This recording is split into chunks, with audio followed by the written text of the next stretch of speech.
Welcome.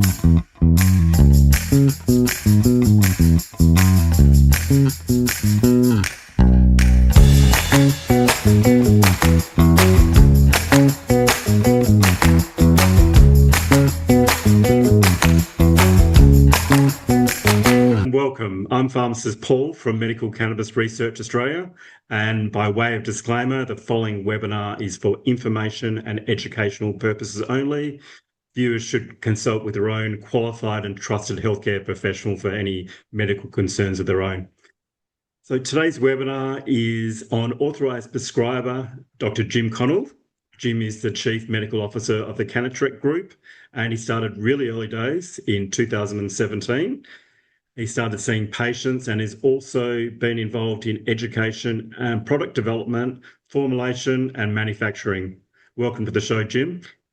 Let's get to know you a bit better. Thanks for having me, Paul. It's great to be here. Yeah. We're going to start right back. Obviously, you studied medicine, but while you were studying medicine, did you have an interesting part-time job? Look, my jobs were not that interesting while I was studying medicine. I think the most interesting thing I did was working at a high-end furniture store in Sydney, working in the warehouse, but also going out and doing deliveries all around Sydney with very expensive pieces of furniture that were often very heavy and cumbersome and hard to carry, and lots of twisting stairways on the north side of Sydney with people watching every movement to make sure that you didn't scratch their new favorite item. But I spent a lot of my time spearfishing and those types of things while in Sydney there, which took up a bit of my time. Nice one. So I suppose that beat a gym membership. And when you study, well, after you graduated, how long did you work as a normal GP before you found your true vocation as a authorised prescriber? Yeah, so look, I was actually still in my final stages of my GP training, and I was lucky enough to be in a practice with an even earlier adopter of medical cannabis prescribing than myself. I started general practice because I really enjoyed the diverse presentations and types of patients that we had, and the complexity that came with having to know, some of everything in all facets of medicine. And I was becoming frustrated, I guess, with the different treatment modalities I had for those patients with complex and chronic disease. And I had heard about cannabis and thought it could be a good idea for some of these treatment resistant patients. I was lucky enough to have someone there to mentor me, to show me that the administrative burden was not as cumbersome as what we were made to believe. And so I just thought, well, I'm going to give it a go. I've always liked, I wanted to find solutions, and I wasn't afraid to trial something new, and we had some great results, and that's really set me off on a journey of trying to understand the how and the why, and how to optimize these therapies for those types of patients. Wow. Yeah. So but I think you said, how long was I a GP? I said I was GP in training, and I just finished my GP training and was and then was integrating cannabis alongside all of my other regular sort of daily activities as a GP. And the longer I sort of the more information I got, and the more my knowledge built, and the better results I was getting with my patients, the more and more interested I became. And it really opened my eyes not just to medical cannabis, but really holistic and integrative healthcare. And a lot of people talk about cannabis as the gateway drug in a negative way, in that it's a gateway drug to other problematic drugs of addiction. I saw it as a gateway drug into the holistic sort of process of focusing on the endocannabinoid system, but also looking at how we can optimize other facets of people's health and physiology through supplementation, through diet, through lifestyle, and potentially using other natural medicines as well. So it was a really, really great, it was serendipitous timing for me, and it's really sort of set me forth on my journey as a doctor. Sensational. And it sounds like all your colleagues were in the industry anyway, but have you ever faced any discrimination from other healthcare professionals because of your medical cannabis specialty? Yeah, look, I think all of us do. All doctors working within this space, anyone who's sort of working outside of the regular sort of care model, often faces some level of discrimination. I know that, doctors take away the medical cannabis side of things, but if you have more of a sort of natural health focus, if will look at more integrative sort of medicine practices, that often is quite a strong negative view from some of our colleagues or particular sort of factions of our colleagues around these sort of approaches, and the diverse health needs of our patients means that there's no one size fits all, and the conventional medical approaches work for a certain subset of the patient population, but there's many patients out there who have tried every common modality under the sun and who are still sort of suffering and who are still going through a lot of trauma, and their quality of life is significantly reduced. And I think doctors should consider themselves healers rather than people who are just following an algorithm and trying to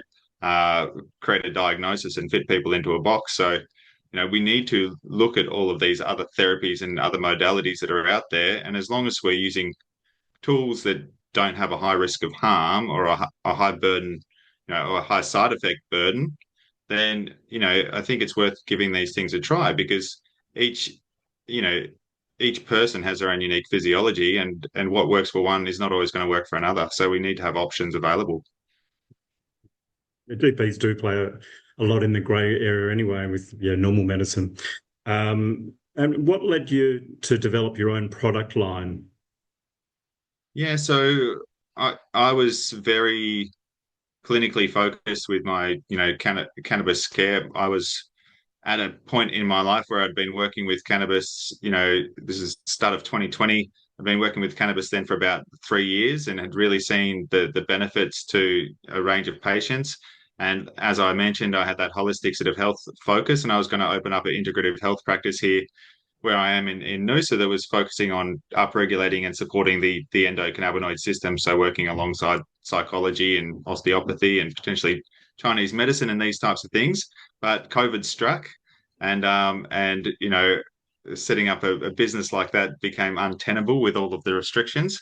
But also my mother got diagnosed with pancreatic cancer, so that was a huge shock to our system. She was 64, very healthy and well and robust.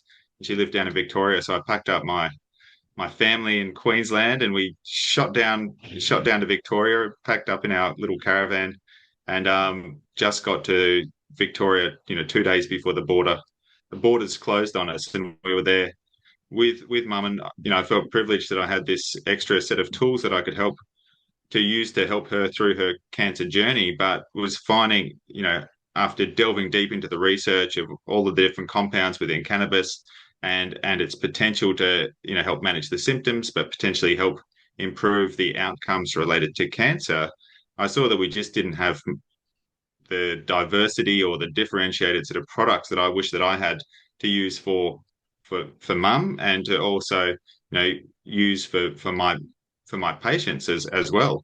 And talking to all the different companies that were out there weren't that many that had a health and research sort of background, and they weren't really looking into novel applications or new applications of cannabis at that time. And I was lucky to be surrounded by people that also had health and research backgrounds who could support me on that journey, and thought, well, I think it's up to us to really start creating those new products. And that's when we started Heyday Medical, which was 2020 2021. And Heyday is actually quite a nostalgic name for us as well. It was our mother, who passed away from pancreatic cancer after her battle with cancer. She used to have Heyday Gallery and Heyday Gifts when we were younger, so I have many fond memories of spending lots of time under her desk while at Heyday Gifts. So we were able to give that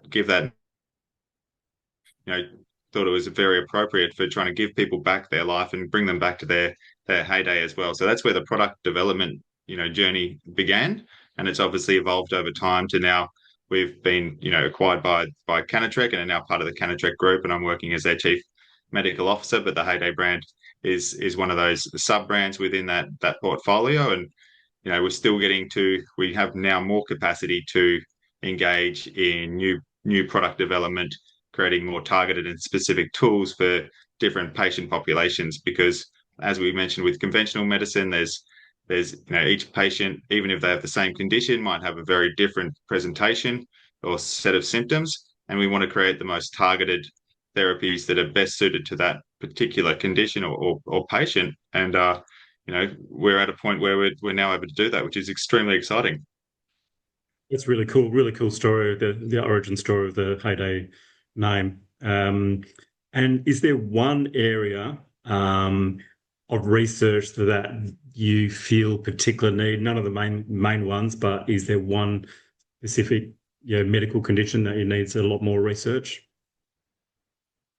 Look, in regards to medical cannabis, all of them need more research because there's not that huge investment from pharmaceutical companies to show the world what we're seeing on a daily basis as medical cannabis practitioners. But cannabis being a complex herbal medicine, that needs to be prescribed in a personalized sort of fashion, with the non-patentable compounds that normal drug development relies on to get the money back at the end of all of their expenses, makes it challenging. But I really think that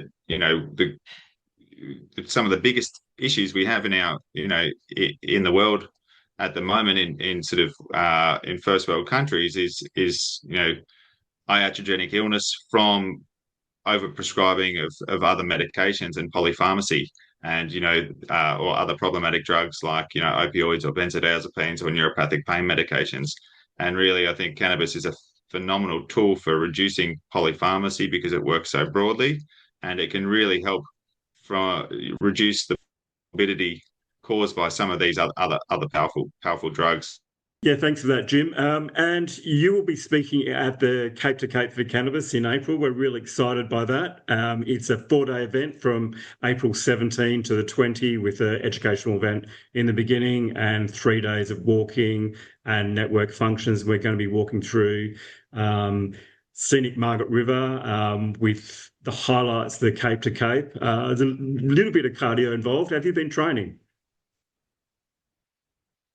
I have not been training. My training's dropped off actually in the last month or two since the school holidays started, but keen to pick that up again, and it's a good motivator to get me out there and moving again and start caring for my endocannabinoid system, like I tell my patients to do. Tip from me, staircases are really good. There's an exercise staircase near me, which I do regularly. But thank you very much for your time today. It was really nice getting to know you a bit better, and we look forward to seeing you in person really soon. I'm looking forward to it, Paul. Can't wait to get over there. It's going to be absolutely glorious.